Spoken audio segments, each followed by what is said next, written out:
ico kwiyunguruza ngaha mu Gasenyi ntaco mbona, none ko tuzinduka tugatonda dutonze nta bisi tubona, bisi tuzibona ziduga mu gisande, tugaheza natwe ngaha mu Gasenyi tukabura ayo ducira nayo tumira.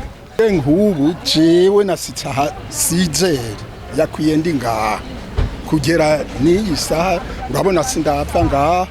Ubwa kare natonze hariya mu gisande mbona umurongo ni muremure, ndavayo ndonderaho kugira nsubire ruguru ntange ajya amajana 5, hanyuma nongere ntange amajana 8 yo gusika muri Ivyo, ndabura ndondera aho hepfo nahene. Urabona ko nongeye kugaruka ngaha kugera isaha, urabona sindaza mu biko. Nuko tuvuge amabisi ya Gasenyi yosubira gakora nk'uko yakora, hagakora Gisandema hagakora na Gasenyi. Ivyo nivyo twosaba.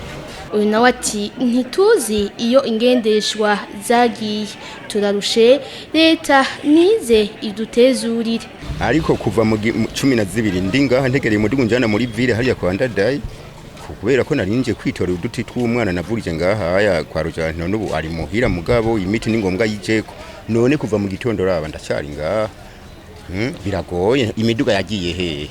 Imyambi bitoro vyarabuze, byabuze gute?